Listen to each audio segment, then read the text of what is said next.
मंगलम भगवान विष्णु मंगलम गरुड़म ध्वज मंगलम पुंडरीकाक्ष मंगलम तमोहरि।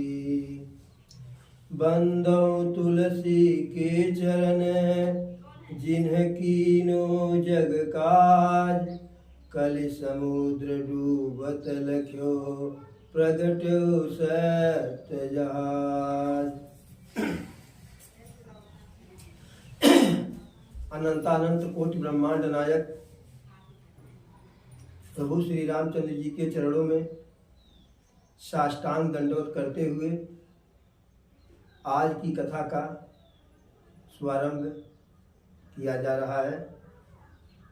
जय हो प्रभु, हे प्रभु, हे राघव सरकार, आपकी जय हो।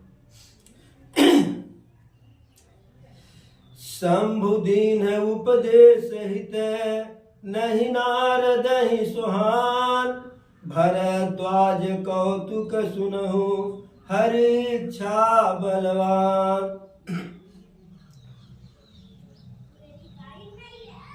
जब देवर्षि नारद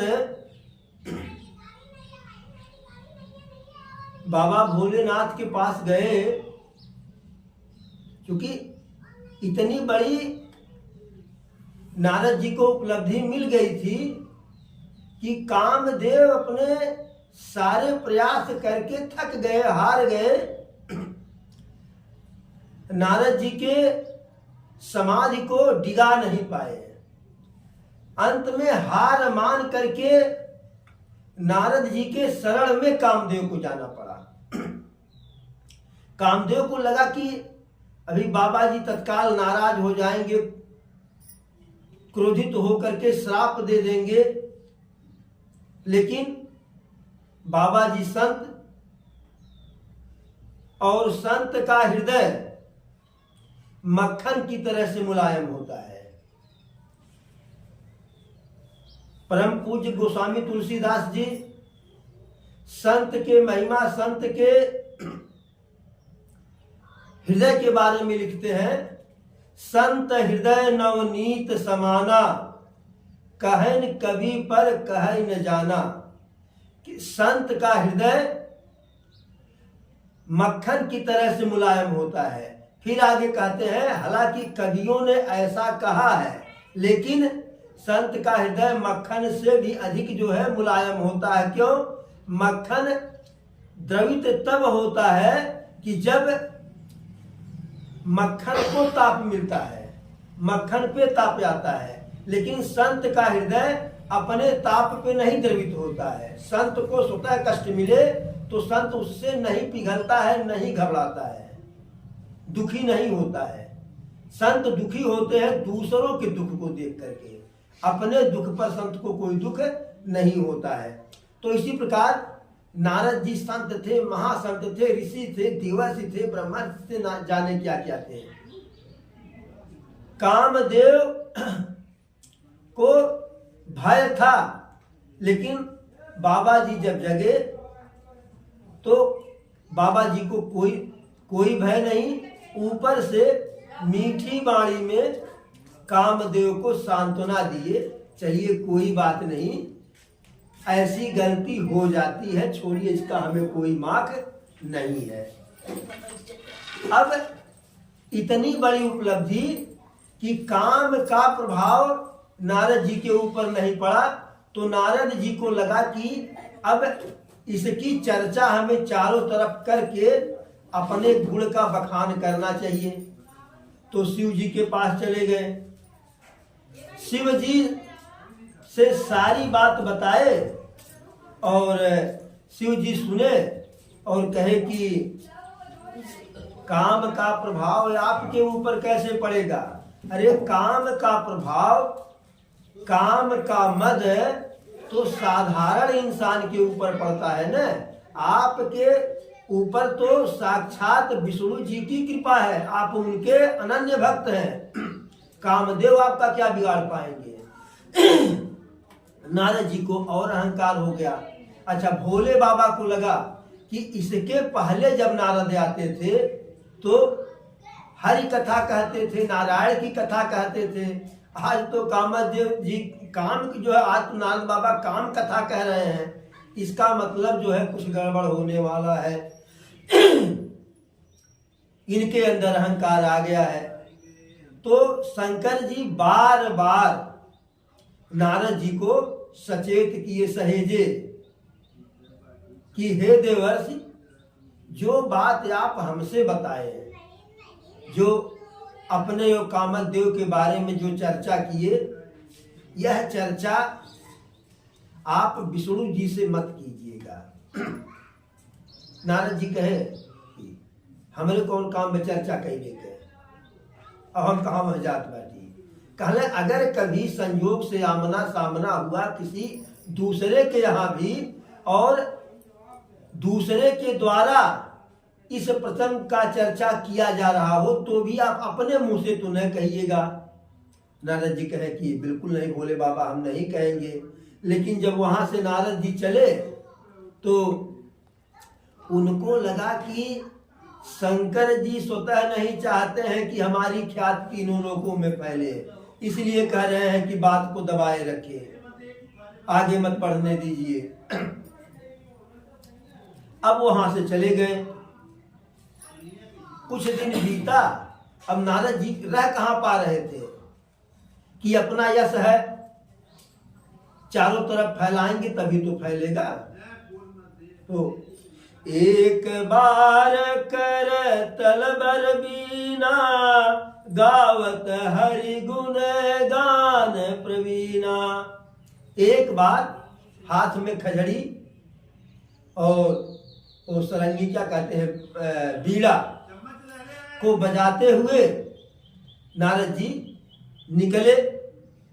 और कहाँ के लिए निकले? क्षीर सिंधु गवन यमुनि नाथा, जह बस श्रीनिवास श्रुति माथा। वहां गए। कहाँ? क्षीर सिंधु, दूध के सागर में के पास। क्यों? क्योंकि वहां पे दूध के सागर में, क्षीर सागर में विष्णु भगवान का वास होता था। तो विष्णु भगवान के पास चले गए। और जैसे ही विष्णु भगवान के पास गए, विष्णु भगवान हाथ से उठे, मिले, अपने बगल में आसन दिए बैठने के लिए। विष्णु भगवान गदगद हो गए, नारद जी गदगद हो गए।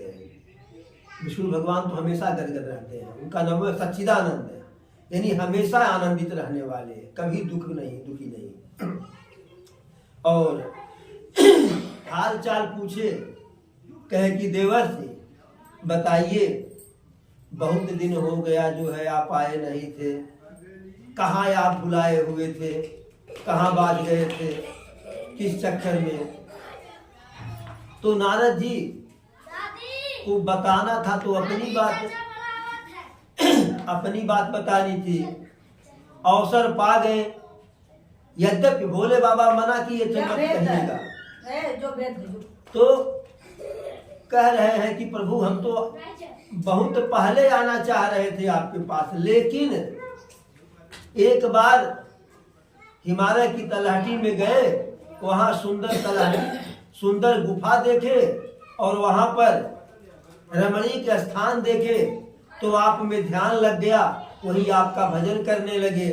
और भजन करने लगे तो कामदेव जी आकर के जो है हमारे भजन में खलल डालना चाहे, लेकिन प्रभु आपकी कृपा से हमारे भजन में कोई खलल पड़ा नहीं। सारी कथा बता ले गए कि कामदेव को हम जीत लिए। अब विष्णु जी को लगा कि जो है कि कुछ गड़बड़ है। रूख बदन करि बचन मृदु, बोले श्री भगवान, तुम्हारे सुमिरन ते मिटही, मोह मार मदमान। अरे हे मुनि, कामदेव का प्रभाव आप पर कहाँ पड़ सकता है? हालांकि चेहरा जो है थोड़ा सा रूखा था विष्णु जी का, लेकिन वाणी उनकी मीठी थी, वाणी मीठी थी, चेहरा थोड़ा रूखा था। और कहे कि आपके भजन से तो दूसरे का जो है मोह माया समाप्त होता है, आपको कहाँ मोह माया आने वाली है। फिर आगे कहे विष्णु जी, अरे सुन मुनि मोह होई मन ताके, ज्ञान विराग हृदय नहीं जाके, ब्रह्मचरज व्रत रतमति धीरा, तुम्हें की करई मनोभव पीरा। अरे हे मुनि श्रेष्ठ, मोह माया तो उसे व्याप्त होगा कि जिसके पास ज्ञान नहीं है, भक्ति नहीं है। आप तो जन्मजात ब्रह्मचारी हैं, आप तो हमारे अनन्य भक्त हैं, आपको कहाँ मोह माया होगा। अब नारद जी को थोड़ा और अभिमान हो गया कि हम तो इतने पहुंचे हुए हैं कि भगवान विष्णु हमारी बड़ाई कर रहे हैं। और देखिए, अगर किसी में अच्छाई भी हो तो उसकी बड़ाई उसके सामने नहीं करनी चाहिए। अगर हमारे सामने आप हमारी बड़ाई करती हैं तो भी हमारा यश समाप्त होगा, या हम अपने से अपनी बड़ाई करते हैं तो भी यश समाप्त होगा। न तो स्वयं अपनी बड़ाई करनी चाहिए और न तो किसी के सामने उसकी बड़ाई करनी चाहिए। विशेषता गुणगान उसके न रहने पर हो। आज तक कोई किसी को झगड़ा न हो, लाठी लट्ठा न चला हो, तो किसी के मुंह पर किसी की कोई बुराई करता है? नहीं। बहुत बड़ा बढ़िया, अरे बहुत। अब नारद जी अंदर ही अंदर जो अभिमान हुआ, लेकिन ऊपर से कह रहे हैं, अरे प्रभु ये कुछ तोहरे कुल माया हो, हमारे हमें कुछ ना है। जौन में भगवान को लगा कि इनके अंदर जो है अहंकार का बीज जो है अंकुरित हो रहा है, और वह जो बीज है, छोटा सा भी पौधा है, उसे हम वटवृक्ष नहीं बनने देंगे। फुंसी छोटा सा हो तो उसको ठीक करना आसान है, बड़ा हो जाएगा तो बड़ा सा ऑपरेशन हो जाएगा, ऑपरेशन में गड़बड़ी हुआ तो कैंसर हो जाएगा। इसलिए कहे कि यह जो अभिमान का अंकुरण निकल रहा है, इसे हम पेड़ का यानी वृक्ष का रूप नहीं लेने देंगे।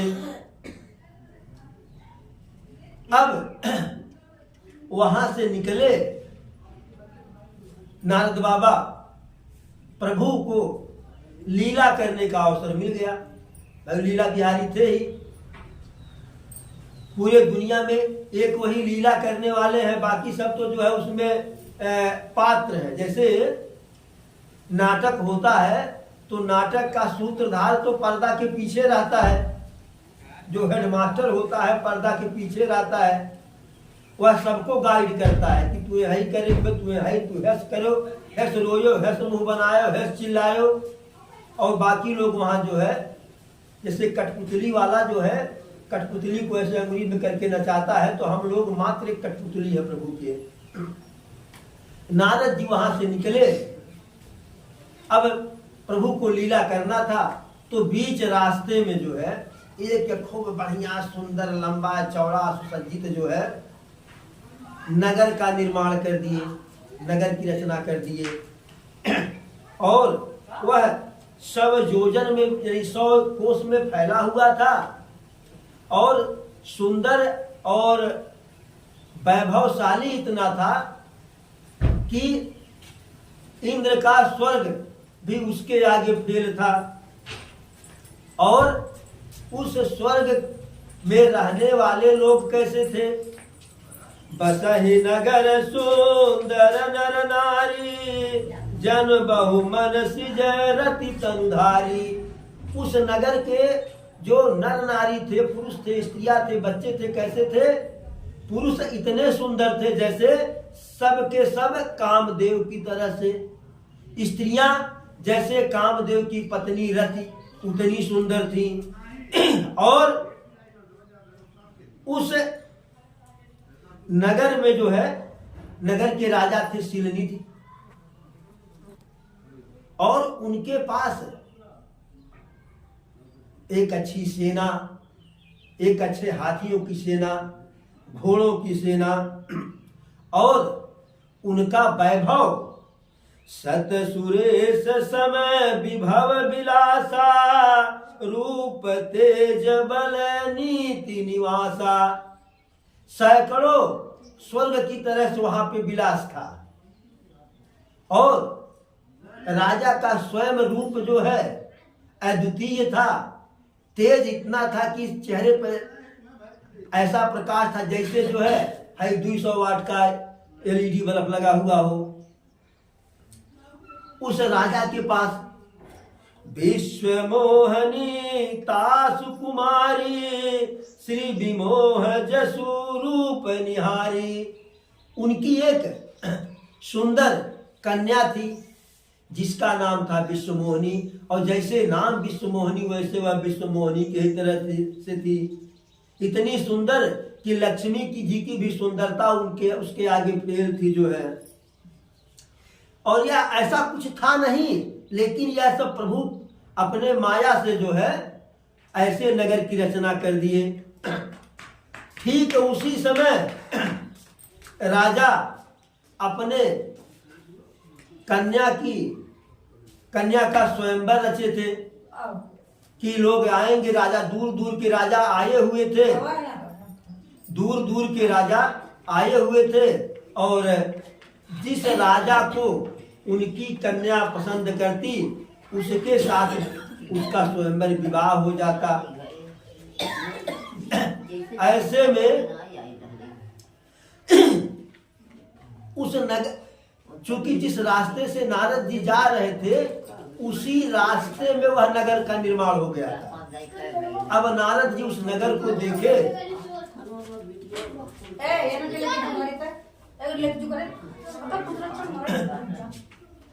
नारद जी एकाकी 2 मिनट सुनिए बतुआरे तो बहुत पूरा परल में।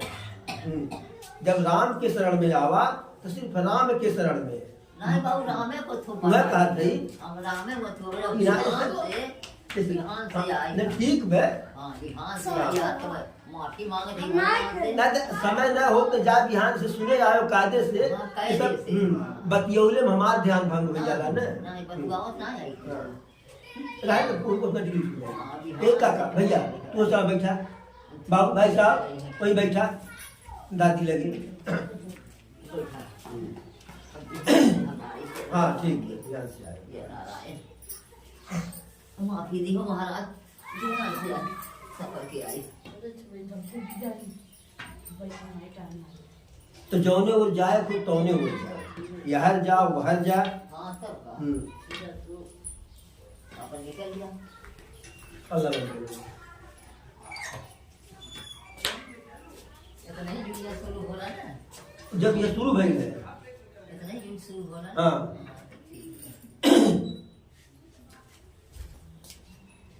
तो उस रास्ते में ही वह नगर था। नारद जी उसी रास्ते से जा रहे थे। अब नारद जी तो खुदा कौतुकी थे, जहां नहीं तहां पहुंच जाते थे। भूमि कौतुकी नगर ते ही गयऊ, पुरवासिन सब पूछत भयऊ। कौतूहल बस उतना सुंदर नगर देख करके नारद जी उस नगर में गए और नगर के वासियों से पूछे, भाई यह इतना सुंदर नगर है और इतनी भीड़ भाड़ है, क्या कोई विशेष प्रयोजन है? तो नगर के लोगों ने बताया कि हाँ हमारे यहाँ राजा की एक कन्या है, बड़ी राजकुमारी है, बड़ी सुंदर है और उन्हीं का स्वयंवर होने वाला है। ऐसा जब सुने तो वह स्वतः जो है राजा के दरबार में चले गए। सुनी सब चरित भूप गृह आए, करी पूजा नृप मुनि बैठाए। राजा के दरबार में गए और राजा उनकी नारद जी की पूजा करके उनको अच्छे सुंदर आसन पर जो है आसीन किए बैठाए। साथ ही बोले, प्रभु आप त्रिकालज्ञ हैं, भूत वर्तमान भविष्य तीनों जानते हैं। और हमारी कन्या का हाथ देख लीजिए और इसके गुण दोष का विचार कर दीजिए। अब जैसे ही कन्या सामने आई, देखना था हाथ, लेकिन कन्या इतनी सुंदर थी कि नारद जी जैसा ऋषि ज्ञानी देवर्षि देखी रूप मुनि बिरत बिसारी, बड़ी बार लगी रहे निहारी। हाथ देखने के बजाय नारद बाबा भी उस कन्या का सूरत देखने लगे। अगर हाथ देखे होते तो बात नहीं बिगड़ती, देखने लगे चेहरा। और जैसे ही उसकी सुंदरता को देखे, तैसे बड़ी देर तक खुद अपनी सुध बुद्धि खो दिए। लक्षणतासु बिलोकी भुलाने, हृदय हरस नहीं प्रगट बखाने। और उसके जब हाथ को जैसे लोगों ने जब कहा अरे बाबा कुछ बतावल जाए, तो चौंक करके नारद भगवान के हम तो गलत कर रहे हैं, देखना था हाथ देख रहे हैं मुंह। तो फिर हाथ देखे और हाथ में जो हाथ की रेखाएं थी, जो हाथ हस्त रेखा के द्वारा जो कन्या का भाग्य था, उसको देख करके बिल्कुल चकित हो गए। क्यों चकित हो गए? कि हाथ की रेखा में तो लिखा था कि इसका विवाह उससे होगा जो सबसे सुंदर होगा, जो सबसे धनी होगा, जो सबसे वैभवशाली होगा, जो अजर होगा, अमर होगा, अपराजित होगा, बहुत विद्वान होगा, बहुत ज्ञानी होगा। लेकिन नारद जी हाथ की रेखा को पढ़े, लेकिन जो है उल्टा पढ़ लिए कि जिससे विवाह होगा वह जैसे जिससे इसकी शादी हो जाएगी वह अजर हो जाएगा, अमर हो जाएगा, प्रतापी हो जाएगा, धनी हो जाएगा, वैभवशाली हो जाएगा, सुंदर हो जाएगा, अजय हो जाएगा। लेकिन उसमें लिखा था कि जो ऐसा होगा उससे विवाह होगा। और नारद जी को लगा कि जिससे विवाह होगा वह ऐसा हो जाएगा। अब नारद जी एक तो सामने सुंदर कन्या, उससे जिसका विवाह हो उसमें इतने इतने गुण आ जाएंगे। तो नारद जी सोचे कि काश हमसे ही शादी हो जाती। ऐसा सोच करके कन्या के लक्षण को, कन्या के भाग्य की बड़ाई कन्या के माता पिता से नारद जी नहीं बताए। कहे कि कहीं हम बता देंगे तो किसी दूसरे से विवाह करवा देंगे, और भी हमारे पास तो सुंदरता है नहीं विवाह लायक, अभी तो हम ऋषि हैं, जोगी से कौन विवाह करेगा। और जब तक हम सुंदरता लाएंगे तब तक शादी हो जाएगी, और भैर ब्याह मोर करवे का, विवाह होने के बाद हम क्या कर लेंगे। तो कहने सब कुछ ठीक ठाक है, कन्या के हस्तरेखाएं बहुत अच्छी है, बहुत भाग्यशाली है, बताए नहीं। सब लक्षण सब विचारी उर राखे, कछुक बनाई भूप सन भाखे। सारे लक्षणों को समझ करके अपने मन में रख लिए और कुछ उल्टा सीधा राजा को बता दिए। सुता सुरक्षण कहि नृप पाही, नारद चले सोच मन माही। लक्षण को गुणवंती बता करके कन्या को कि सुलक्षणी है, अच्छे लक्षण इसके हैं, ऐसा बता करके वहां से चले। लेकिन मन में बड़ी चिंता है। चिंता का है कि अब उस कन्या के साथ अपना स्वयंवर करवाना है, तो जब तब से काम नहीं चलेगा, पूजा पाठ से काम नहीं चलेगा। जप तप कछु न होई तेहि काला, हे विधि कवन विधि मिले यही बाला। कि जप तप से कुछ काम नहीं होने वाला है, हे प्रभु किस तरह से यह कन्या हमको मिले। और कन्या मिलने के लिए क्या चाहिए भाई? हर किसी के माता पिता जब कन्या की शादी खोजने के लिए जाते हैं तो पहले सोचते हैं, खोजते हैं वर, वर के बाद तब आते हैं घर। मैंने पहले वर चाहिए तब घर चाहिए। वर के लिए क्या चाहिए? यही अवसर चाहिए परम शोभा रूप विशाल, जो बिलो किरोरी जय कुमर तब मेले जयमाल। यानी ऐसे अवसर पर स्वयंवर कराने के लिए परम यानी बहुत विश्व मोहनी है, तो विश्व वाला रूप चाहिए, सबसे अधिक सुंदरता वाला रूप चाहिए कि उससे सुंदर स्वयंवर में कोई न हो। तब उस सुंदरता को देख करके राजकुमारी मोहित होंगी, तब जाकर के गले में माला पड़ेगा। भाई जहाँ हजारों राजा हैं इकट्ठू हो तो भाई मजबूरी में कि भाव ये निक से ब्याह करे, लेकिन जहाँ हजारों राजा महाराजा कहाँ कौन मजबूरी है। गन्ना के खेत में जाने के बाद जो मन करेगा वह न गन्ना हम तूरेंगे चूसेंगे। अब क्या करें, तो सोचे नारद जी कि सुंदरता की बात है तो सबसे सुंदर तो स्वतः विष्णु भगवान है, और अभी वहां से आ रहे हैं, और विष्णु भगवान स्वतः हमारे जो है व्यवहार से इतना खुश है, हमारी बड़ाई हमारे सामने किए, तो काहे ने 2 दिन के लिए उन्हीं की सुंदरता मांग ले कि प्रभु 1 दिन के लिए दे दीजिए, विवाह हो जाएगा, फिर आप अपनी सुंदरता ले लीजिएगा। और कहते भी हैं मोर यही हरि सम नहीं को, यही अवसर सहाय सोई हो। हे प्रभु, हमारे लिए आपसे बड़ा हितैषी कोई नहीं है, और इस अवसर पर आप ही मेरी सहायता करो। अच्छा, अब सोचे कि वहां तक जाएंगे, क्षीर सागर तक बड़ी विलंब हो जाएगी, और तब तक यहाँ स्वयंवर रचा गया है, कन्या की शादी हो जाएगी, कोई दूसरा लेके चला जाएगा, तब कुछ नहीं बनने वाला है। विवाह हो गया, अच्छे से हुआ बुरे से हुआ, विवाह होने के पहले जितना सोचना है सोच लीजिए, विचार लीजिए, रिश्तेदारी के बारे में पता कर लीजिए, लेकिन जब रिश्ता लग गया तो स्वीकार ही करना है। तो नारद जी सोचे कि रिश्ता लगने के पहले ही लगा लें, तो वहां जाएंगे तो विलंब होगा, वहीं बैठ करके जो है विष्णु भगवान की तपस्या करने लगे, पुकारने लगे जो है। और जैसे पुकारने लगे जो है, बहुविधि विनय कीन्हते ही काला, प्रगट्यउ प्रभ कौतुकीय कृपाला। अरे उन्हीं का तो कौतुक था विष्णु भगवान का, लक्ष्मीपति का तो लीला ही था। वो तो जान रहे थे अब हमको बुलाएंगे, तो तैयार बैठे ही थे। जैसे नारद भगवान तपस्या किए, उनका ध्यान किए विष्णु भगवान, तैसे वहां आकर के प्रकट हो गए।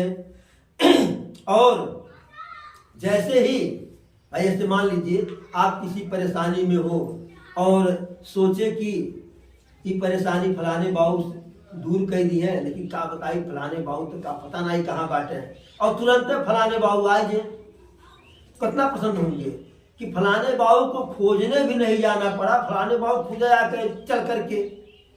भाई एक होता है प्यासा कुएं के पास, कुआं ही प्यासा के पास आ गया, तो नारद भगवान के खुशी का, हर्ष का, प्रसन्नता का कोई ठिकाना नहीं रहा जो है। लेकिन विष्णु भगवान उसमें थोड़ा सा मजाक कर दिए, कहे अरे मुनि बाबा का करे बुलाए हुए हमें, ऐसा कौन आपत्ति आई गई, अब हिंद औत है हमरे लग से कौन नई समस्या आई गई। कहले अरे प्रभु समस्या ने पूछल जाए, बहुत इमरजेंसी रहा तब हम आपकी बोलोगे, ना तो हम खुदे होती। अब इमरजेंसी का अति आरती कही कथा सुनाई, करहु कृपा करी हो सहाई। सारी व्यथा बता दिए कि विवाह करना है, ऐसे ऐसे है। तो भगवान विष्णु कहे कि आप क्या करोगे विवाह करके, आप तो हमारे भक्त हैं, आप तो ब्रह्मचारी हैं। नारद बाबा कहे भैया ब्रह्मचारी तो है, उसमें कोई दो राय नहीं, आपके भक्त रहेंगे भी, लेकिन अब तक इतने दिन से अपने हाथ से रोटी बनाते बनाते हमारा हाथ हमेशा जल जाता है, इसलिए अब यह दुख नहीं सहा जा रहा है। अब एक ठू एक स्त्री की हमें भी आवश्यकता है, सो प्रभु आपके हाथ में है, दिला दीजिए। विष्णु भगवान बोले कि उसमें हमारे हाथ में क्या है? कहें आप ही के हाथ में, आप चाहेंगे तो ही विवाह होगा। लक्ष्मीपति बोले बताइए हमारे हाथ में क्या है? तो कहें नारद बाबा, आपन रूप देहु प्रभु मोही, आन भांति नहीं पावोही। उस समय के लिए ये अपना जो है चेहरा हमको दे दीजिए, दूसरा कोई उपाय नहीं है। यहाँ तक तो नारद भगवान सही दिशा में जा रहे थे यहाँ तक, लेकिन प्रभु की लीला थी और नारद भगवान के भजन का प्रभाव था। तो प्रभु की लीला और नारद भगवान के भजन का प्रभाव आगे जो है सरस्वती जी आकर के नारद जी के जिह्वा पर बैठ गई और नारद जी कह क्या रहे हैं? अरे जहि विधिनाथ होई हित मोरा, करहु सुबेगी दास मैं तोरा। सुंदरता तो मांगे, लेकिन नारद के भजन का प्रभाव था कि कहे हे प्रभु, जिस प्रकार से हमारा हित हो, हमारा कल्याण हो, आप वही करिए और मैं आपका अनन्य भक्त हूँ। तो उनके भजन का ही प्रभाव था, ऐसा उनके मुख से निकला। नहीं तो अगर कन्या मिल जाती, पत्नी मिल जाती, तो नारद भगवान की भक्ति में खलल पड़ जाता। और प्रभु का लीला था, प्रभु को अवसर मिल गया। जैसे ही ऐसा नारद कहे, भगवान जो है बड़े मन ही मन मुस्कुराए कि हमारे लीला का प्रभाव नारद के ऊपर पड़ गया, हमारा लीला भी हो जाएगा और नारद जी की भक्ति भी बच जाएगी। फिर प्रभु भी कहे, ठीक है, जब आप हमारे सहारे हैं, जेहि विधि होई परम हित, नारद सुनहु तुम्हार, सोई हम करब नयान कछु, बचन न मृषा हमार। हे नारद जी, हे ऋषि, जिस प्रकार से आपका भला होगा हम वही करेंगे, दूसरा कुछ भी नहीं करेंगे, और हमारी बात झूठी नहीं होगी, सत्य ही रहेगा। लेकिन नारद जी तो प्रभु की लीला थी, भ्रम में पड़े हुए थे, ऐसा जो है ऐसी गूढ़ बात को समझ नहीं पाए नारद जी। और फिर प्रभु कह रहे हैं, उपथ मागरुज व्याकुल रोगी, वैदन देई सुनहु मुनि जोगी। यदि कोई शुगर का मरीज हो और डॉक्टर से कहे डॉक्टर साहब पेड़ा हमको खिला दीजिए, बर्फी खिला, डॉक्टर नहीं खिलाएंगे ना। फिर इसी प्रकार कह रहे हैं कि इसी प्रकार से हम जिसमें आपका भला होगा वही करेंगे, आप परेशान मत होइए। अब माया के वशीभूत नारद जी विष्णु भगवान के रहस्यमयी बात को नहीं समझ पाए। इसके बाद ऐसा कह करके विष्णु भगवान अंतर ध्यान हो गए और नारद जी को लगा कि भगवान का रूप हमको मिल गया। एक है जय विधिनाथ हो हित मोरा, या मोरे हित हरि अब नहीं को। तो भगवान का एक नाम हरि भी है, हरि माने बंदर भी होता है। भगवान नारद जी को बंदर का स्वरूप दे दिए। अब नारद जी को लगा कि विष्णु का रूप मिला है, अब चल रहे हैं स्वयंवर में। गए जहां स्वयंवर हो रहा था, वहां पहले लाइन के पहली कुर्सी पर बैठे हैं कि जैसे विश्वमोहिनी आए पहले कुर्सी पर रहेंगे, हमको ही देखेंगे, तुरंत जयमाल पड़ जाएगा। न उनका समय बर्बाद होगा, न हमारा समय बर्बाद होगा। चट्टमंगनी पट्ट ब्याह लेके चले जाएंगे। अच्छा, उस समय नारद जी का तीन रूप था। जो नगर के लोग थे, बाकी सब लोग नारद जी को नारद जी के रूप में ही देख रहे थे। तो प्रणाम प्रणाम। तो नारद को लगा कि हकीकत में विष्णु भगवान की सुंदरता मिल गई है और लोग हमको विष्णु भगवान समझ के प्रणाम कर रहे हैं। एक रूप यह था। दूसरा रूप। लेकिन और लोग नारद समझ रहे थे, तो एक रूप नारद का था। नारद ऐसे हाथ फिराते थे तो बंदर के चेहरे पर बाल वोल जो है तो कोमल लगता था, गदगद लगता था, तो समझे कि हम विष्णु भगवान हैं। और एक रूप और था जो विश्वमोहिनी को लगता था, बंदर वाला। तो 3 रूप था। बंदर वाला रूप सिर्फ विश्वमोहिनी को लगता था, और जो शंकर जी के 2 गण थे उनको लगता था। अब जिस कुर्सी पर नारद जी बैठे थे, ठीक उसके पीछे वाली कुर्सी पर दोनों गण बैठे थे। एक कहा कि धन्य है सामने वाले राजकुमार की माता जी, इन्होंने इतना सुंदर पुत्र पैदा किया। दूसरे ने कहा कौन? अरे वही जो सामने बैठे हैं। तो दूसरा कहा बिल्कुल इनको छोड़ करके दूसरे के साथ विवाह नहीं होगा। वह जो है मजाक किए, लेकिन नारद जी माया से भ्रमित जो है कुछ समझ नहीं पा रहे थे।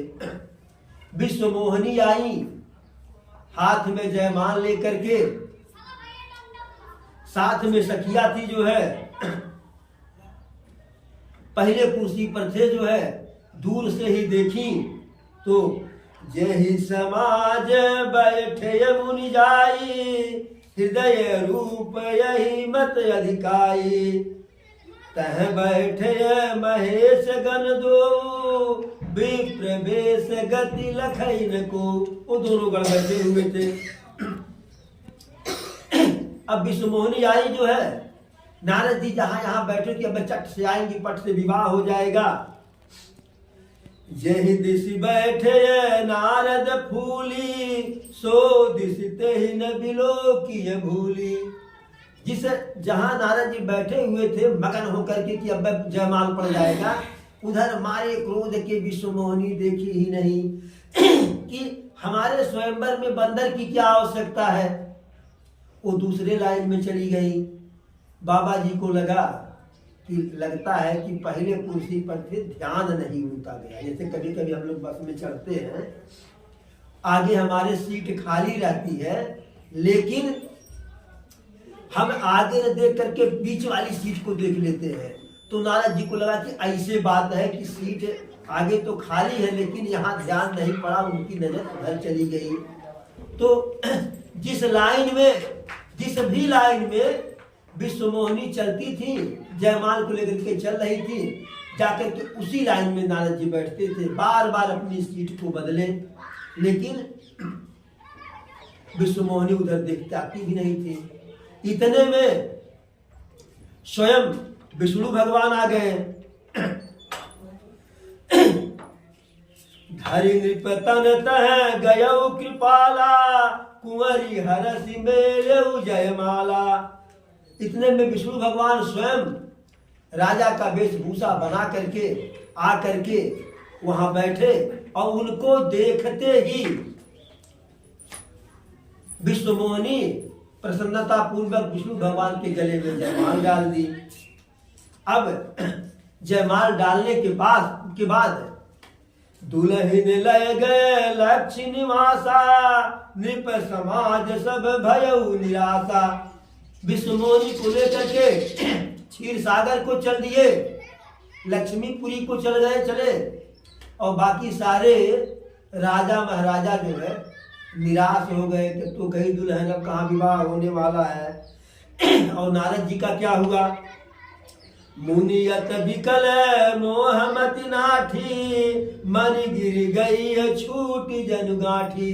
जैसे कोई कंजूस गांठ बांध करके गमछे में, झोरे में मणि को रखा हो, और गांठ खुल जाए, मणि कहीं रास्ते में ही गिर जाए, घर जाने के बाद पता चले ओ मणि तो गायब हो गया। ऐसी दशा नारद जी की हुई। लगे बहुत दुखी हुए नारद जी। इतने में जो शंकर जी के दोनों गण थे, अरे कहे प्रभु काहे रो रहे हो? तो नारद जी कहे तुम नहीं देख रहे हो काहे रो रहे हैं? धोखा हो गया, महाधोखा हो गया। सुंदरता हमको दिए थे और आकर के बीबी लेकर के अपने चले गए।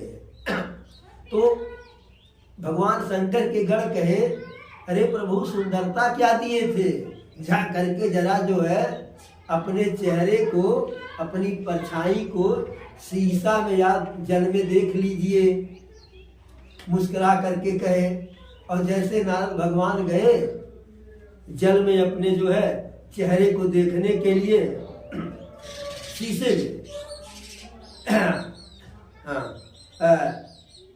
जैसे ही जल में देखने के नारद भगवान गए, तैसे शंकर जी के गण वहां से झुरिया झार भागे कि ब्राह्मण है ये हैं, ऋषि है ये हैं, और इतना इनका अपमान हुआ है, और हम लोग कई प्रकार के उल्टा सीधा मजाक किए हैं इनका, पक्का है आज श्राप दे देंगे, मानेंगे नहीं।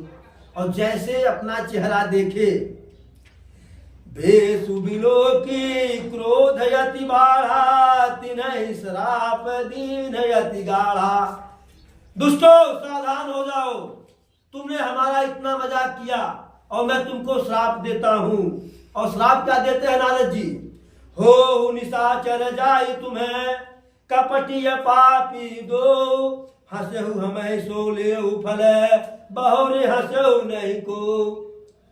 हे दुष्ट, तुम दोनों हमारा इतना मजाक किए, इतना व्यंग सुनाए, उसका फल ले लो। तुम दोनों राक्षस बन जाओगे, असुर बन जाओगे, और ऐसा श्राप दे रहा हूं कि फिर किसी ऋषि मुनि का अपमान नहीं कर पाओगे। अब वो बेचारे जो है थर थर कांपने लगे, लेकिन नारद भगवान को कहाँ चैन। फिर जाकर के जो है जल में अपना चेहरा देख रहे हैं, तो अपना रूप आ गया नारद वाला, लेकिन क्रोध तो उनकी प्रभु की लीला थी, प्रभु का माया था। फरकत अधर कोप मन माही, सपद चले कमलापति पाही। मारे क्रोध के नारद जी का होठ फड़फड़ा रहा था, और बिल्कुल प्रतिज्ञा करके विष्णु भगवान के पास जा रहे हैं कि अब वहां जाएंगे तो क्या करेंगे। देई हूँ श्राप की मरी हूँ जाई, जगत मोरी उपहास कराई। जा करके या तो उनको श्राप दे दूंगा, और नहीं तो उन्हीं के सामने हत्या कर लूंगा, और हत्या कर लूंगा तो नारायण को ब्रह्म हत्या का पाप लग जाएगा। ऐसी प्रतिज्ञा करके नारद जी चलते हैं, और बीच ही रास्ते में लक्ष्मीपति विष्णु भगवान मिल जाते हैं।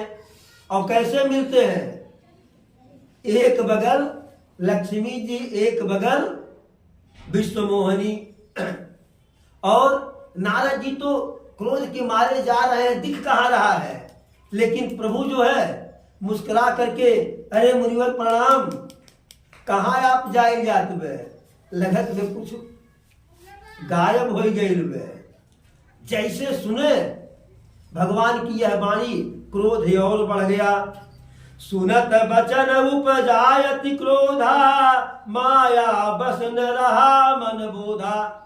ऐसी वाणी को सुन करके नारद जी के अंदर और क्रोध आ गया, और प्रभु के माया के कारण उनके मन में कोई बोध या कोई ज्ञान रह ही नहीं गया। और कहे क्या कि तुम छलिया हो, कपटी हो, दूसरे के धन को देख नहीं सकते हो, तुम अच्छे को बुरा, बुरे को अच्छा करते हो। अरे हम तुम्हें तब से जानते हैं जब से समुद्र का मंथन हुआ, उसमें से जो अच्छी अच्छी चीजें निकली, मणि स्वतः ले लिए, लक्ष्मी को स्वतः ले लिए, और विष दे दिए शंकर जी को। तुम सबके साथ गलत करते हो, लेकिन आज तक जो है तुम्हारा किसी ऐसे से पाला नहीं पड़ा कि जो तुमको भली भांति जो है समझा सके। अब भले भवन अब बायन दीना, पाऊ गय फल यापन कीना। अच्छे जगह न्योता दे दिए हो, अब जो किए हो उसका फल हर हालत में मिलेगा। फल क्या मिलेगा? कि जो शरीर धारण करके हमारे साथ छल किए हो, मैं श्राप देता हूं, वही शरीर तुमको भी धारण करना पड़ेगा। यानी जो राजकुमार बन करके आए और विश्वमोहिनी को लेकर के चल गए, केहू की आगे 9 बरा, केहू की आगे पाथर पड़ा, हमें यक्को ना तो तू हमारे सामने और चमकावत बाटा, हमें चिढ़ावत है। तो वही रूप जो है श्राप दे रहा हूं, धारण करना पड़ेगा। और श्राप क्या देते हैं? कि जो स्वरूप, जो रूप हमको दिए थे, इसी रूप के लोग, यही बंदर जो है तुम्हारी सहायता करेंगे। आप वो खत्म हो गए, तुम तरार पे आ गया। और जैसे मैं पत्नी के लिए, विश्वमोहिनी के लिए विकल हूं, रो रहा हूं, डहक रहा हूं, पहक रहा हूं, ऐसे जो है तुम भी जो है स्त्री के वियोग में रोगे, दर दर भटकोगे। अब ऐसा कहते ही जो है कृपा निधान मुस्कुरा दिए और मुस्कुरा करके उनके श्राप को कहे, ठीक है, जो आप कह रहे हैं सब हमको स्वीकार है। श्राप शीस धरि हरसिय, प्रभु बहु विनती कीन, निज माया कय प्रबलता, करसि कृपा निधि लीन। मुस्कुराए और कहे, प्रभु ठीक है, जो कहे सब ठीक है, अब क्षमा कीजिए। ऐसा कह करके अपनी माया की प्रबलता, माया के प्रभाव को समाप्त कर दिए। और जब माया का प्रभाव समाप्त किए, जब हरि माया दूर निवारी, नहीं त रमान राजकुमारी। जैसे ही प्रभु की माया वहां से दूर हुई, तो न तो वहां पे लक्ष्मी जी उनके साथ में, न तो विश्वमोहिनी, प्रभु है और नारद जी हैं। अब जो है जैसे ही माया दूर हुई जो है, तो नारद जी को ज्ञान आ गया। ज्ञान आया तो क्या हुआ? तब मुनियति सभीत हरि चरना, गहे पाहि प्रणतारति चरना। कि भगवान के पैरों में नारद जी गिर पड़े, हे प्रभु हमारी क्षमा कीजिए, हमको क्षमा कीजिए, हमारी रक्षा कीजिए। और क्या कहते हैं कि मेरी इच्छा है कि जो मैंने आपको श्राप दिया वह श्राप व्यर्थ हो जाए। तो विष्णु भगवान कहे, आपने दिया नहीं, मैंने श्राप लिया। तो नारद जी कहे, मैंने हम ही रही, हमसे श्राप लेवे करती और दुनिया क्यों ना आई रहल। भगवान कहे कि हमें आप पर भरोसा था कि आप हमको देंगे, बाकी कोई दूसरा देता नहीं। तो कहते हैं, मैं दुर्वचन कहे बहु तेरे, कह मुनि पाप मिटहि किम मेरे। ठीक है, हमने दिया नहीं, आपने लिया, लेकिन हमने तो आपको उल्टा सीधा कहा, भला बुरा। अब जो पाप मुझसे हो गया वह पाप कैसे समाप्त हो? तो प्रभु जी कहते हैं, जपहु जाई शंकर सतनामा, होई है हृदय तुरत विश्रामा। जा करके प्रभु कहते हैं नारद जी से कि जा करके शंकर जी का नाम जपिए और तुरंत आपके मन को आराम मिलेगा, सुकून मिलेगा। क्योंकि शंकर के जैसा हमारे लिए कोई प्रिय नहीं है। इस बात को सपने में भी जो है मत भूलिएगा, शंकर ही हमारे लिए सबसे प्रिय है। और क्या कहते हैं प्रभु कि जिसके ऊपर शंकर जी की कृपा नहीं होगी उसके ऊपर हमारी कृपा नहीं होने वाली है। अगर हमारी कृपा चाहिए तो शंकर की कृपा, हमारी भक्ति चाहिए शंकर जी की भक्ति चाहिए। और ठीक है, जाइए शंकर जी का नाम जपिए। और अब एक बात और जान लीजिए, ये आपकी अंतिम परीक्षा थी। अब कभी भी आपको हमारी माया व्याप्त नहीं होगी। ऐसा कह करके प्रभु अंतर ध्यान हो जाते हैं। और नारद जी प्रभु जी के सामने 2-4 बार शंकर जी कहे, फिर श्रीमन नारायण हरि हरि करने लगे। और जैसे ही आगे बढ़े नारद जी, तैसे जो है शंकर भगवान के दोनों गण रोते हुए रास्ते में मिले। कहे काहे रो रहे हो? नारद जी कहे अरे वो कहे आप हमको राक्षस होने का श्राप दे दिए हैं, रोए ने तो कहा डिस्को डांस करे। अरे हम शंकर जी के गण हैं। तो नारद जी कहे अरे तुम शंकर जी के गण हो, तुम्हें श्राप दिए तो क्या दिए, हम तो श्राप स्वयं भगवान को दे करके आ रहे हैं। ही कहे कि भगवान तो भगवान है, उनके लिए कोई परेशानी, हमारे लिए समस्या है, वसूल हो जाएंगे और अपने श्राप को दूर कर दीजिए।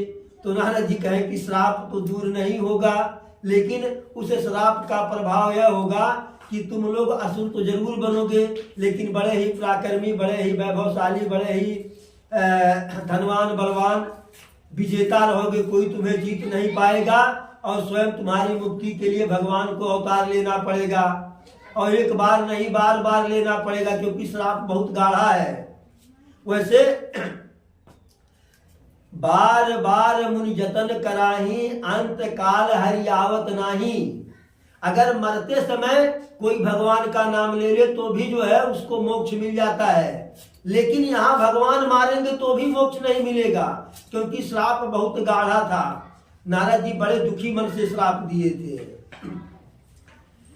तो ऐसे में यह नारद मोह विश्व मोहिनी का कथा जो है पूर्ण हुआ। आज की कथा को श्री राघव सरकार के चरणों में प्रणाम निवेदन करते हुए आज कथा को विश्राम दिया जाता है। फिर कल प्रभु श्री राम के जन्म का कोई दूसरा कारण बताया जाएगा।